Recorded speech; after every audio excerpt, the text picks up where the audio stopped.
Lin Chang leaned back in his chair, feeling the satisfaction of his own superiority. His fingers stretched lazily over the rim of his coffee mug, but he didn't need the caffeine. He had been living on adrenaline for the last few weeks, ever since he'd crossed the line between ordinary human and something else, something greater. The city stretched out before him from the large glass window, its towering skyscrapers glistening in the late afternoon sun.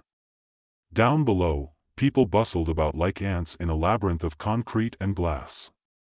But Lin, with his eagle eyes, saw it all as if it were a movie played in slow motion. Every detail, every movement, every micro-expression, he could see it all, and it bored him. They were so predictable, so small. He flexed his hand, watching the tendons and muscles ripple beneath his skin as if he were some sort of predatory animal. And maybe he was, he thought. That's what this was all about, after all, his new, perfected body. Genetic editing had given him the strength of an ant, the speed of a cheetah, and the vision of a hawk. He had been transformed. Enhanced. There was no task too small or too large for him now. He was capable of everything. Hey, Lin, you going to keep staring out there all day, or are we doing this? A voice interrupted his reverie. Lin turned toward it with a smile, a little too wide and a little too forced. His neighbor, Dave, was standing in the doorway, his arms folded, looking skeptical as always. Lin's mouth twitched. "We're doing it," he said, his voice smooth, confident. He stood up, the chair scraping against the floor with a faint screech, but Lin barely noticed. He moved across the room like a panther, his steps light but calculated. The apartment was minimalist, cold even, but it didn't matter. Nothing mattered except the thrill of the next challenge. Dave had invited him to a street race, a somewhat ridiculous spectacle that had taken off in the last few years. The idea was simple, a race through the streets of the city, but with a catch. It wasn't just about running. No, this was a race to prove who had the better enhancements. Who could push the boundaries of the human body the furthest? Who could tap into their animal instincts the most? And Lin, well, he wasn't worried about it. He had nothing to prove. After all, no one could compete with a man who could move faster than a cheetah, lift weights like an army of ants, and see further than any eagle. He'd already won before the race even started. "You're gonna want to keep up this time, Dave," Lin teased as they headed out. He could already feel the adrenaline building, a buzz in his blood. Dave snorted. "Yeah, sure, whatever you say, superhero." They reached the starting line in a matter of moments, and Lin took his position with a casual grace. Around him, other racers prepared, some with the same sleek, muscular builds as him, others a bit more unconventional. People were different now, thanks to genetic engineering. The competition had evolved into something primal, something raw. Lin felt himself grin. The whistle blew. The first few seconds were a blur. Lin's body surged forward, his muscles rippling with primal energy, his limbs moving with the fluidity of something wild, something untamed. His feet barely touched the ground as he tore through the streets, the wind howling past his ears like the roar of a lion. He could feel the pulse of his speed, a sensation that was almost intoxicating. No one was even close to keeping up. He could hear their breaths, their labored gasps as they pushed their own limits, but he was far beyond them. The city seemed to stretch out endlessly ahead of him, a blur of concrete and glass that no longer mattered. All that mattered was the chase. He was born to run, but then something strange happened. As he rounded a corner at breakneck speed, a flash of something in his peripheral vision caught his attention. A human figure, a pedestrian, was walking nonchalantly across the street. Lin's instincts kicked in before his mind could process what was happening. Hunt. Pursue. Without even thinking, he lunged. The impact was jarring. His chest collided with the pedestrian's back, and the man was thrown to the ground with a sickening thud. For a moment, everything froze. Lin stood over the prone figure, panting heavily, his body still pulsing with energy. His vision flickered between human clarity and animal hunger. The man groaned, but Lin didn't hear the sound. All he could hear was the beat of his own heart. He blinked rapidly, trying to regain control. This wasn't right. This wasn't supposed to happen. He wasn't supposed to feel this way. This wasn't the race. But it was as though something had taken over him, some primal urge that was far stronger than anything he had ever felt before. Dude, what the hell? Dave's voice was sharp, cutting through the fog in Lin's mind. Lin looked down at the man, who was now dazed but alive, and his breath came in ragged gasps. Lin's eyes flicked to Dave, who was standing a few feet away, his face a mixture of confusion and anger. I didn't mean to, Lin started to say, but his voice was low, almost primal. It felt like he was fighting something inside him, something he couldn't control, but it didn't matter. The hunt had taken over, Lin, Dave said slowly, his voice thick with disbelief. You just knocked the guy out. We're supposed to be racing, not playing animal instincts. Lin swallowed hard. The confusion lingered, but the impulse was still there. He could feel it deep within himself, gnawing at him. Something was happening. Something was changing. He stepped back from the man, shaking his head as though trying to clear it. I didn't mean to, he muttered, but even to his own ears, his words sounded hollow. The beast inside him was still calling, still demanding. The next few days were a blur of confusion and self-doubt. Lin tried to go through his normal routine, waking up, getting dressed, and heading out for a morning run, but the feeling that something was off, something incomplete in him, gnawed at the edges of his mind. At first, he thought it was just a fluke. Maybe the adrenaline of the race had gotten to him, or maybe it was the rush of power that he was still getting used to. But the feeling persisted, creeping into every corner of his life. He couldn't ignore it anymore. One night, after a long and unsatisfying workout at the gym, Lin collapsed onto the couch in his apartment, drenched in sweat. His breath was heavy, labored, but it wasn't from the workout. No, this was something else. He closed his eyes, and suddenly, he saw it. The vision was vivid, too real to be a simple hallucination. It was him, but not him. In the reflection of a puddle on the sidewalk, he saw his own face. But it wasn't human. It was something else. A wolf's eyes glinted back at him, with a hungry gleam. His mouth twisted into a feral grin. His body, muscular and sleek, was covered in fur, not skin. He could feel the claws extending from his fingertips, the sharpness of his teeth, and the desire to hunt, to chase, to tear. Lin's heart raced. What was this? What was happening to him? Lin sat there for a long time, the weight of his thoughts pressing down on him like a physical thing.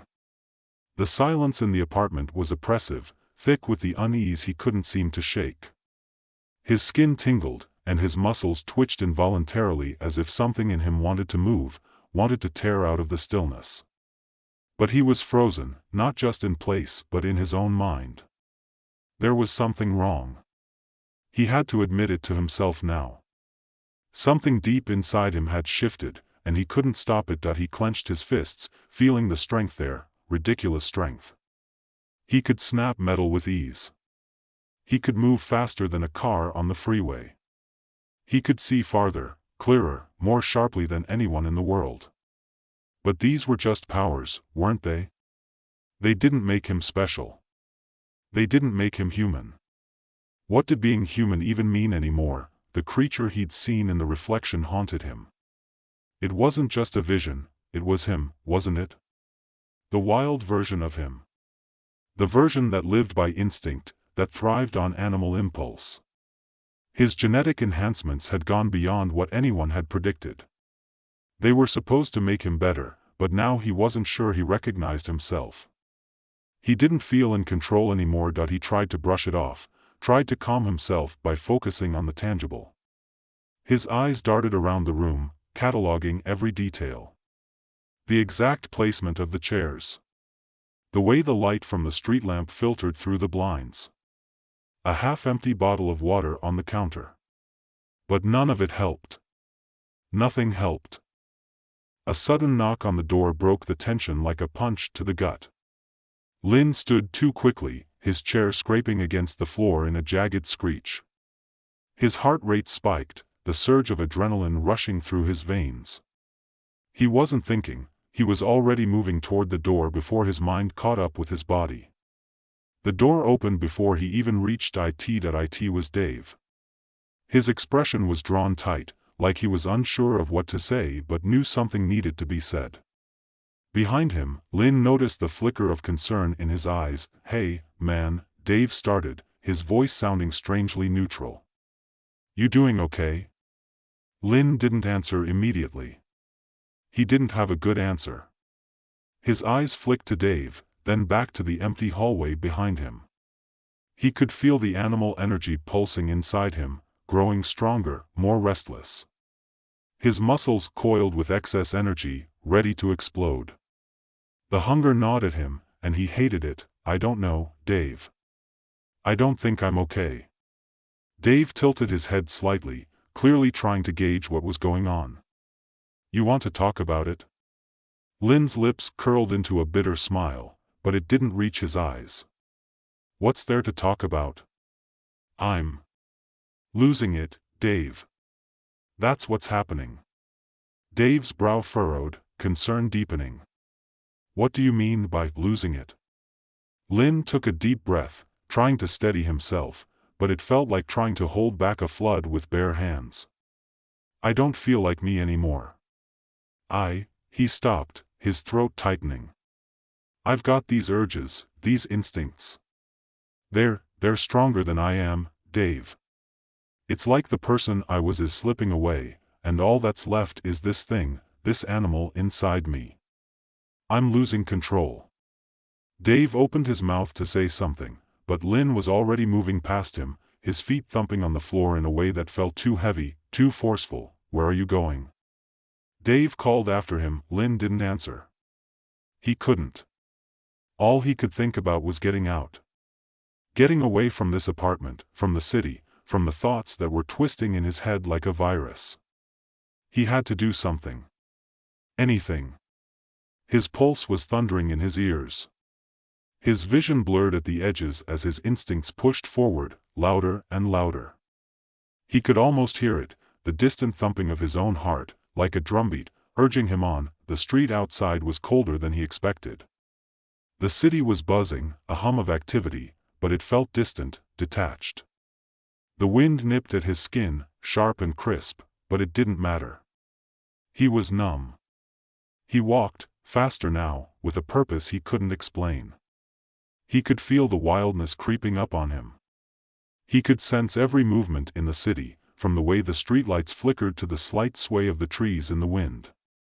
His eagle eyes took it all in, every little detail, every shape and shadow. His feet carried him through the streets, past familiar buildings, until he found himself in the park. The place was almost empty, save for a few joggers and a homeless man sleeping on a bench. Lin stood there for a moment, taking it all in. It felt like a different world here, quieter, more still. But inside him, it was anything but still. Inside, the beast was pacing, clawing, demanding to be set free. He heard a rustling in the bushes to his left. Without thinking, he turned, his body reacting before his mind could catch up. A small animal, a raccoon, maybe, darted across the path, its fur flashing in the dim light. For a split second, Lin felt the urge to chase it, to hunt it down. It was fleeting, but enough to send a jolt of panic through him. The instinct was too strong, too overpowering. He clenched his fists, fighting the impulse. Control. Control. He had to maintain control, but the longer he stood there, the more it felt like he was losing the battle. His breath was coming in short bursts, and his muscles were tight with tension. He could feel the wildness crawling under his skin, like it was poisoning him from the inside out. He couldn't breathe. He couldn't think. His mind flashed to the vision of himself, the beast with the wolf's eyes and the cheetah's body. It was him, and yet it wasn't. It was the version of himself that had been left behind, the version of himself that wasn't afraid to take what it wanted. To hunt. To destroy. He clenched his jaw, his teeth grinding together with such force that it hurt. No. He couldn't let that version of him take over. He couldn't. Just as he was about to turn and walk away, a sound stopped him cold. It was a voice, soft, almost whispering, but clear. Lin. His head snapped toward the sound, and there, standing in the shadow of a nearby tree, was Dr. May. She looked exactly as he remembered her, calm, composed, her expression unreadable, but there was something different about her this time. She wasn't just a scientist. She wasn't just the person who had created this mess. No, this time, she looked almost worried. "I've been looking for you," she said, her voice carrying a strange weight. "You don't have to do this, Lin. You don't have to let it consume you." Lin's heart pounded in his chest. How had she found him? How had she known where he was? It didn't matter. Her presence here, at this moment, felt like the only thing that could ground him. She was the one who could fix this, wasn't she? She was the one who could bring him back to himself. "I can't control it anymore, Dr. May," he said, his voice rough. "I can't. It's like I'm losing everything. The more I try to fight it, the harder it gets. I'm becoming something else." She stepped closer, her gaze softening. "That's what I came to tell you. I know what you're going through, Lin. I designed the enhancements, but I didn't foresee this. The genetic edits were too much for the human mind to handle. Your instincts are taking over, and if you don't stop it, you'll be lost." Lin swallowed hard. "How do I stop it? How do I stop it before it takes everything?" Dr. May's eyes flickered with uncertainty for a brief moment, but she quickly masked it with a calm, determined expression. "I can help you. But you have to trust me. You have to fight against the urge to give in. You need to confront it directly, face it head-on. Only then will you be able to regain control." Lin's body trembled at the thought, the beast inside him snarling in protest, but he didn't hesitate. He didn't have time to hesitate. He nodded, his voice barely above a whisper, "Help me." Lin stood still for a moment, his breath shallow as the words hung between him and Dr. May. Her gaze was steady, like she was waiting for something, but what could he say? He couldn't bring himself to voice his fear. He had spent days running, trying to outpace the growing urge to give in, but now, standing here, with the city around him and the wild hunger gnawing at his insides, Lin realized something that he didn't want to be a monster. "I'm ready," he finally said, his voice rough. The weight of those two words hit him harder than he expected. He didn't just want to regain control, he needed it. He couldn't let himself slip into the abyss. Dr. May nodded, her expression softening. "Follow me. We need to get to my lab. I've made some adjustments to the original protocol. It's risky, but it's the only chance you have left." Without another word, she turned and started walking toward the edge of the park. Lin followed, feeling the pull of the city's energy, the pulse of life all around him. It was as if the world itself was alive with potential, with temptation. He could feel the thrum of every heartbeat, every footstep, every breath. It was overwhelming. The instincts were rising again, louder, stronger. A man walking his dog past them, and Lin's eyes immediately locked onto the animal, his senses flaring, his muscles coiling. The urge to pounce, to chase, was so intense that for a moment, his vision blurred. His fingers twitched, his body tense, and then, just as quickly, it passed. He blinked hard, shaking his head as if to clear it. He couldn't let it happen. Not again. Dr. May didn't look back. She seemed to know exactly what was happening to him, but she didn't react. She just kept walking, one foot in front of the other, as if the world were normal, as if they weren't being chased by something inside him. The city was still bustling as they walked through the streets, but Lin couldn't shake the feeling that the world around him had become distorted. Everything was too sharp, too vivid. Every sound was a rumble in his chest. Every person was a target. That's what the animal inside him said. When they reached the building, Lin could feel the familiar pull of the elevator, the need to just run up the stairs, to feel the speed, the momentum. It was all so easy to give in. But he resisted, clenching his hands into fists at his sides. He needed to keep the beast in check. Inside, the elevator ride was silent, but the tension in the air was palpable. Lin felt like his skin was crawling, his nerves on fire.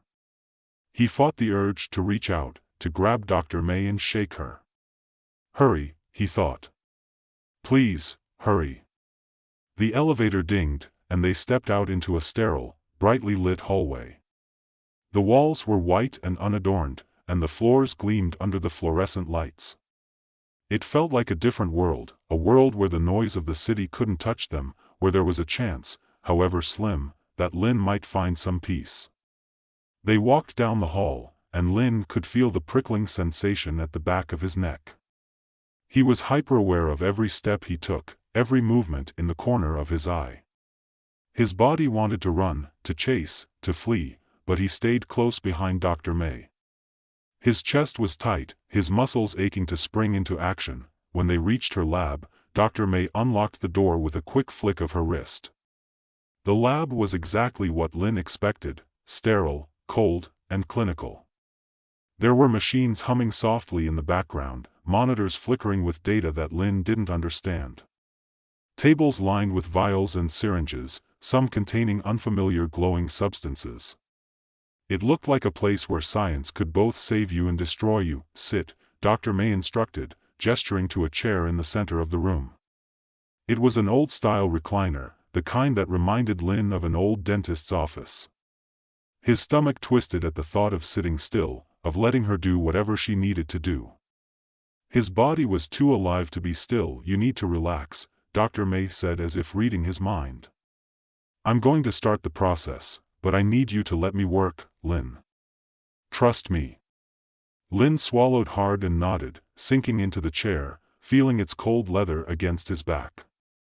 He could already feel the pressure building again, the urge to leap out of his skin, to destroy. But he didn't. He stayed where he was. Dr. May walked to a console near the far wall and began typing furiously, her fingers flying across the keyboard. Lin could hear the soft click-click-click of the keys, but it barely registered in his mind. He could hear the rush of blood in his ears, the erratic rhythm of his heartbeat. Everything felt so raw. His body was betraying him. He could feel the primal energy rippling beneath his skin. A machine next to him hummed to life. Lin glanced at it. It looked like an 4-drip, but with more wires than he was used to. It was sleek, almost futuristic. Dr. May approached with a syringe filled with a strange, swirling green liquid. This is going to help regulate the excess neural activity caused by the enhanced instincts, she explained. I'm going to administer it slowly, but it's important you remain calm. Otherwise, it might trigger an adrenaline rush and, well, we don't want that. Lin nodded, his throat tight. He wasn't sure if he trusted the process, but at this point, what choice did he have? He needed something, anything, to stop the madness in his mind. To stop the beast. Dr. May injected the liquid into the foreport, and Lin immediately felt the cold sting of it entering his veins. For a moment, nothing happened. He waited, trying to breathe, trying to keep his focus. But then a wave of dizziness hit him, the kind that makes the world feel like it's tilting. His vision swam, and his chest tightened. The world seemed to press in on him. The air was thick, like a storm was rolling in. You need to stay still, Dr. May said softly, though Lin could barely hear her. The noise in his head was deafening, a low roar that vibrated through his skull. His fingers curled into fists, and his body began to tremble. He was fighting it. He was fighting it. But the animal inside him wanted out. It wanted freedom. Dr. May, he began, but his voice was strangled. I can't control it. Suddenly, the lights flickered.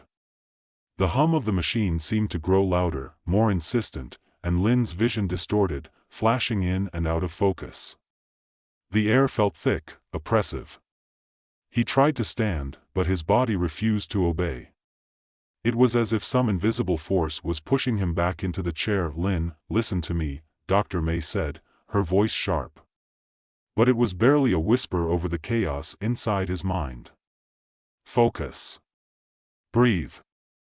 Let the serum do its work." He could barely breathe. The instinctual urges surged within him, taking over his every thought. His breath quickened. His muscles screamed for release. He couldn't stop it. And then, without warning, the room exploded into sound, blinding, overwhelming. A roar, a feral cry that tore through the lab. Lin didn't know if it was from him or from the animal that had taken control. He fought. He had to fight. But then, there was a snap, a loud crack, and Lin was thrown backward into the chair, as if some invisible force had yanked the energy out of him. The world went still, the noise dying down like the rush of wind after a storm. His mind was blank. His body felt heavy, as if the wildness had been sucked out of him all at once. He looked at Dr. May. Her face was pale, her expression tight with strain. But her eyes, those eyes were relieved. "It's working," she murmured, almost to herself. "It's working." Lin sat in silence, the weight of what had just happened crashing over him. And for the first time in days, he allowed himself to believe it was true. He was alive. But he wasn't sure how much longer he would be. Not yet. Not until he learned to control the monster inside him.